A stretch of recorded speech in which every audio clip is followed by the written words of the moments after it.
So, Tim, What's we up? we talk about the music production industrial complex a fair amount here at Make Music Your Life, and how people get ensnared in its web of doom and ruin. So, what is the music production industrial complex in your understanding? Um, so the way that I understand it is something where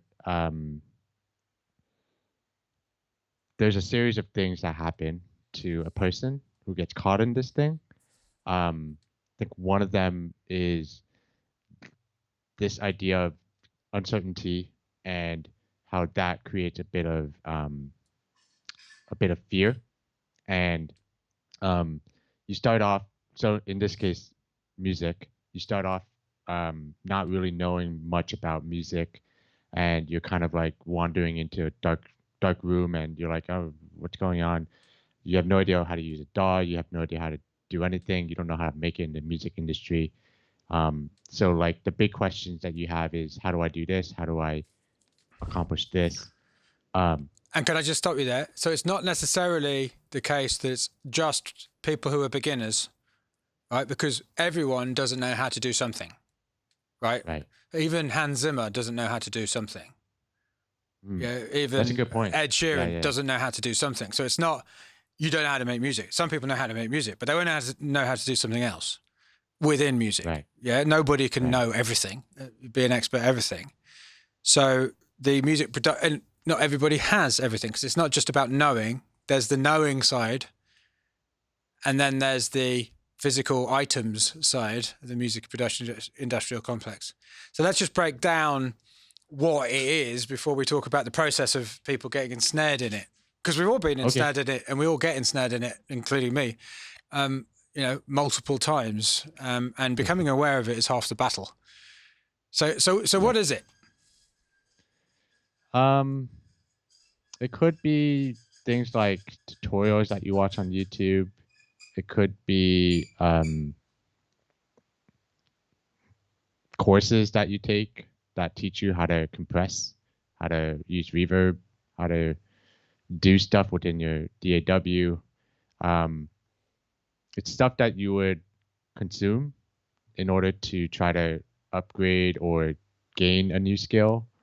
Um, it's um, Tutorials, yeah, books, tutorial books. all Uh, that. So just to be clear, in a sense, Make Music Your Life is part of the music production industrial complex. So mm, let's be clear about that. Let's call let's call a spade and be honest and say Make Music Your Life is a part of the music production industrial complex, and there yeah, is yeah. no single person within the music production industrial complex who could be described as being in it, who I would think of as doing the wrong thing or being bad. I mean, I'm sure there are bad actors, but I don't know any. But who are evil and they're all just out to get you. That's not it. Yeah. In fact, most of the people who I've met or know who are in it are actually very good people doing good things and doing great work. So synfluencers, I love watching that stuff. People who do gear demos, people who do, mixing tutorials. I'm not. There's no right, but as a whole, if you're a musician, a music producer at any level, pretty much, you are subject to this entity we're calling the music production industrial complex. One side of which is really delivery of information, and the other side of which is the delivery of gear and tools and software. Yeah. Right. Mhm. And that doesn't have to be just for making music. It could also be for distributing music, promoting music, the whole thing as Yeah. well. Yeah, Everything about yeah, music as a whole.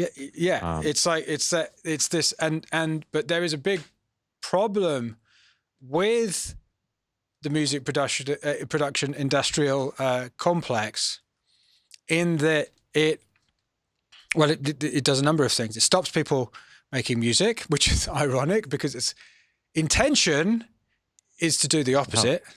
Yeah. Right. It stops people making music. And also, for various different reasons, a lot of it focuses on the craft, not the art. Like, let's just talk about the information side of the music production industrial complex. So, Okay. how many YouTube videos have you watched about how to make great art, and which are not focused on the craft part of that equation? That's all I ever watched, Mike. I can't find any. It's like there isn't. Maybe like when you watch, I mean, even like how it's made is crap because you're streamlining it, and it's just automated to a point where you go from nothing but raw material to like finished material. I mean, what about Bob Ross? I don't know Bob Ross, so yeah. Maybe I'll have to check him. I'll have to check him out. So I'm sure there is some, but if you look, I mean, and I've tried. There aren't very many people who are teaching you about the making of art. They're teaching you about the craft of making art, which is only I mean, why is it that some of the greatest artists, it is possible to make great art without having an amazing technique? Oh, 100%. But, Yeah. right. I'm not saying, yes. So I'm definitely not saying that just don't focus on your technique, dude. Or the technical stuff isn't important. I'm definitely not saying that. It really does serve art, and it can serve your art. But one of the things that is very surprising to a lot of people when they watch some kind of video of like one of their favorite artists making music, and they go, I could do that. Yes, you could do the craft part of it, but you're not doing the art part of it. Maybe because you're so focused on the craft and it's eclipsing the art. Now, Let me ask you a question, Tim, which you might not be able to answer. Let's find out. So why do you think it is that the information side of the music production industrial complex, it's almost inevitably, apart from us here at Make Music Your Life. So I did a live stream just today, actually, a workshop on YouTube, and it was really funny because I had a question, said, "Do you do any mastering courses?" I was like, you're obviously not very familiar with what we do around here.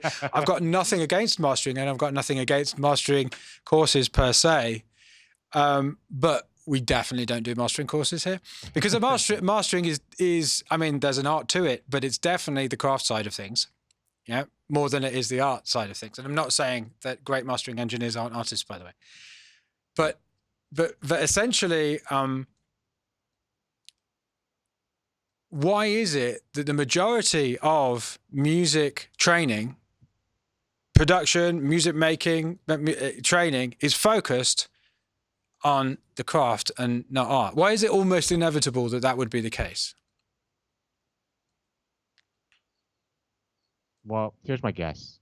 I think there's this thing about needing to know the basics of something before you start something. So at least in school, it's been the natural progression of how you learn things. So you start from something that is like fundamental, and you use that to build up to that point where you can actually break the rules. But you know what's funny now that I say that is nobody ever really teaches you how to break the rules. They're just like, yeah, exactly. Learn the fundamentals. Well, see, this is what my mum said. This is what my mum said to me. My mum, she was, but she still is. She's great in many ways. But I think this was a mistake. She said, learn the rules so that you can break them. But then, as you rightly say, never got to the point of breaking the rules. Plus, that totally leaves out the fact, and it is a fact, that when you learn the rules, they actually can become a prison, and it's hard to break out of them. It's a double-edged sword.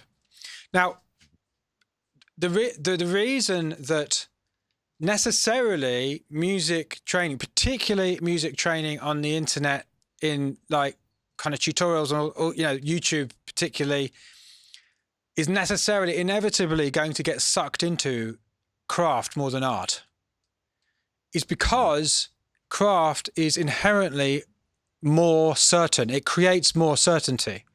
If I say to you, I mean, I could say it to my 6-year-old, sorry, Archie, which is brighter? And then I can turn up the EQ on the hi-hat and say, is it this one? And then turn up the high EQ, turn up the high EQ on the high end, on the hi-hat, and say, which is brighter, this? And then turn it down again, or this. And it'll go, the first one, yeah? Right? So a 6-year-old can understand that. It creates more certainty. You can, if you have the same chair made multiple times, you can see the ones which have flaws in them. Right? But if I give you 2 pieces of art, neither of which are chairs, and say, which one is better? To Archie, he'd be like, well, my favorite is this one. But it's just, and that, by the way, people go, well, it's just because it's subjective. It actually isn't actually 100% subjective, because we can say that one piece of art is better than another. And it's not just about the craft. We do say that all the time, in saying that is my favorite, or in saying that my taste has developed, right? Do you still like the stuff you did when you were 6? Some of it, probably, but definitely not all of it. Yeah. Right? I've definitely grown out of all. Right. So therefore, there is actually an objective element to it. It's not just subjective. Okay. So on the one hand, we have an inherently uncertain situation for any music producer, no matter how expert you are, any music maker, any composer, any musician. How do I in this world make the very best work that I can? And you've got a bunch of people who are saying, well, I can give you something that makes you feel more certain. What are you going to do? I think I'll take I just focus on the compression ratios. Oh, phew. Now I can see numbers. This has more. I just got to make it line up with that line. Phew. Now I feel better. Yeah. Yeah, exactly. So that's, so essentially there's a lot of uncertainty already being an artist, and that uncertainty creates fear, and that fear is feeding the music production industrial complex, which is necessary, as we've just said. I mean, apart from anything else, on the side of the people making the stuff, I mean, I know this from experience because I do my utmost to focus on the art and not the craft. It's hard to make stuff that gets people making better art. It's like because of what I talked about. There isn't a set of steps like, right, do this. There isn't a replicable set of steps. What there is a set of steps to create the conditions where you make better art. And that's what we do here. Right.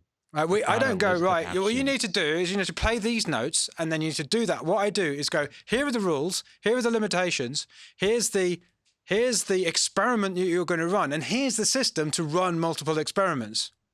Here's the way that you can think about your different influences. Here's here's how you can use your history to, what's important to you. It's basically creating the conditions where you can develop your art, rather than giving 10 steps to, the loudest track or whatever it might be.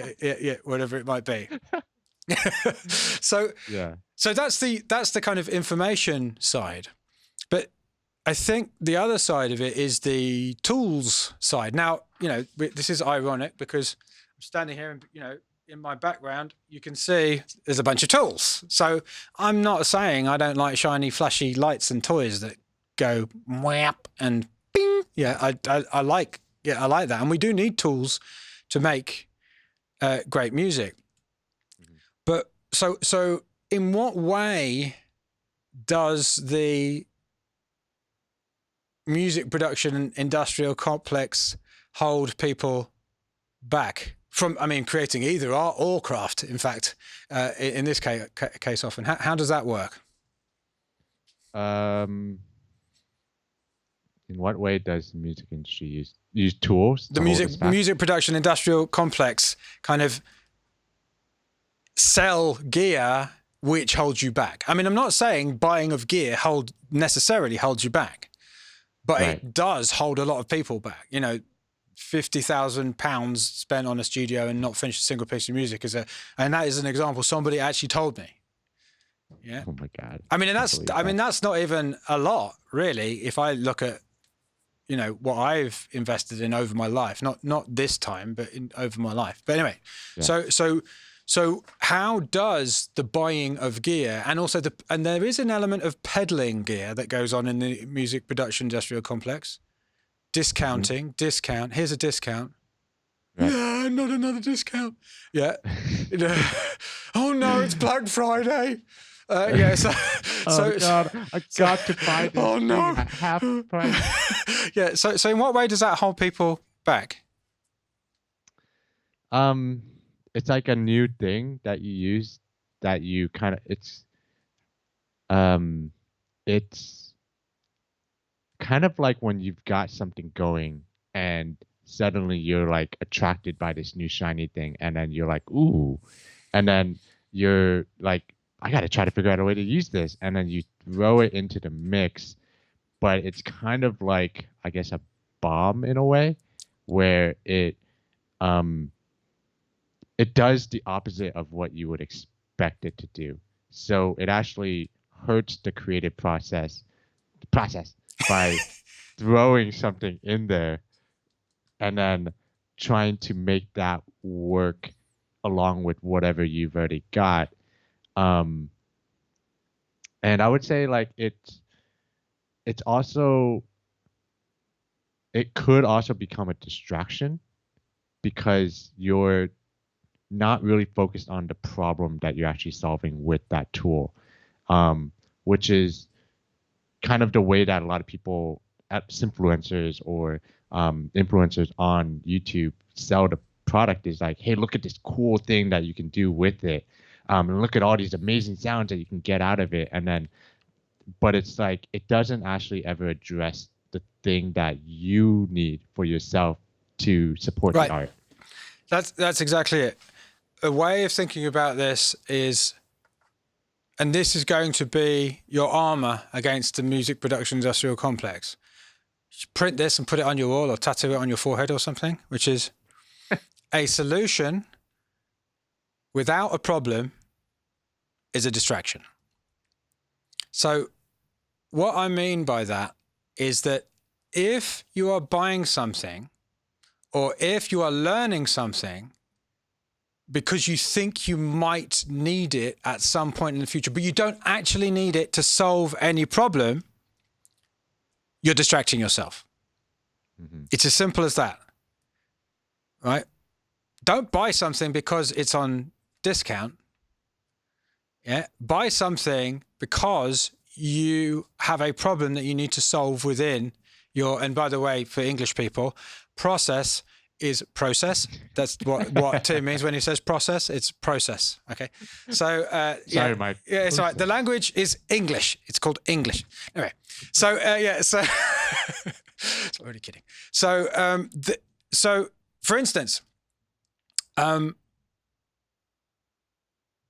if I in my setup am perceiving over time that there is something that I'm struggling to do, and the way to do this is to actually not do anything about it for a significant portion of time and find as many solutions as you can, or experiment with as many solutions as you can, not buying the thing before you go, okay, because in trying to be creative and find your way around the hole that you perceive, not only will you get better at what you already have, you'll also get way more information about what, if you do end up buying something, you need to get and what you need to avoid. Mm-hmm. Mm-hmm. Yeah. And so if it does come to the point where you want to buy something, in order to solve the problem, you end up buying the right thing and it just fits in like a glove and it feels like it was made for you. Mm-hmm. Right? You know that you've gone through that process when you've done that. Right? Because one of the things that the music production industrial complex also does is it sells this whole magic button, this magic pill vibe, which is right. So it's really hard work. You're really uncertain. There's this magic technology which is going to solve all of your problems. Just put this on everything and it'll sound great. Or use this. Or this is what your favorite artist used. There's such a good example of one of those on a YouTube ad where it's like this person is like, this is what it sounds like before I use the plugin. And then they turn it on and it's like, and it's like, sounds amazing. And I'm like, okay. Yeah. I mean, it's yeah, I mean, we don't do discounts. Usually, occasionally we might do. I mean, it's not really never, ever do. But we don't do discounts to make music alive because it just doesn't feel that it's serving the people who we're trying to serve. It's actually pushing them to get something because it's on discount, not because they're solving a problem. And right, it's a different motivation. Yeah, and if you look at the music production industrial complex, the number one button, nearly all of them push multiple times a year, is what? Discounts. Sale. Yeah, exactly.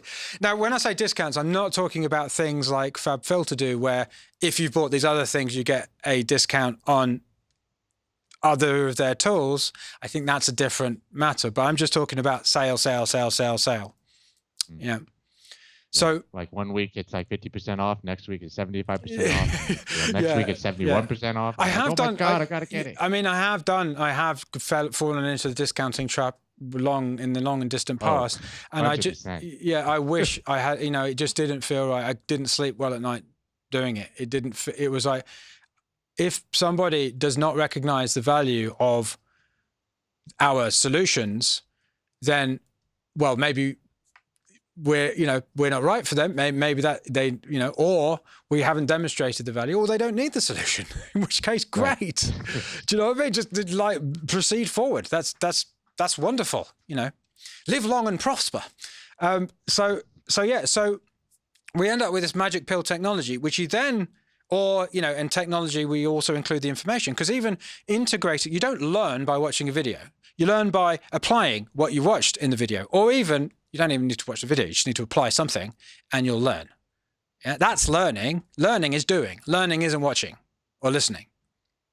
Yeah, right. That's finding information out about, which is not learning. That's something that school has taught us completely incorrectly. Yeah. You learn by doing, certainly in terms of music anyway. And so you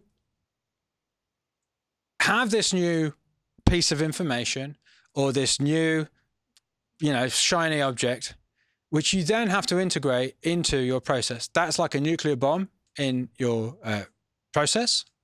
Often it changes everything. Everything's dependent on everything else, which then enhances the whole "this is hard" thing. Yeah. You're intentionally making it harder for yourself. Yeah, exactly. So then it gets more complicated, it gets more difficult, which then leads to another part of the web of the music production industrial complex is the tortured artist myth. Yeah, and its evil sister, the starving artist myth. Yeah. And I mean, there are elements of truth to both these things. I'm not saying there aren't tortured artists. I'm not saying there aren't starving ones, but it's like, it doesn't have to be like that. Yeah. Yeah. And so these two, yeah, so that feeds the tortured artist myth, which then once again leads you back into the jaws of the music production industrial complex, because you just need this other thing that you don't have yet. And so the cycle continues. So again, I'm not focusing this on anyone in particular, and I sincerely believe that everyone that I've interacted or seen or watched in this music production industrial complex, including us, are in it for good reasons, and they're good people doing great work. Mm-hmm. But as a whole, think of it as this, you've got to think of it as this. It can help you. But what you've kind of got to do is you've got to go in there, like in the dead of night when it's sleeping, and just get your thing and run, and run off. Yeah. Or maybe start listening to some people who are actually talking about this stuff, who are aware of how the deluge of information and new stuff is impacting negatively your creative process, and in the end, your happiness. So on that note, thank you so much, Tim, for talking about this evil beast, which we're all in the process of defeating. And I will speak to you soon. Onwards and upwards. All right, Mike. Thanks so much.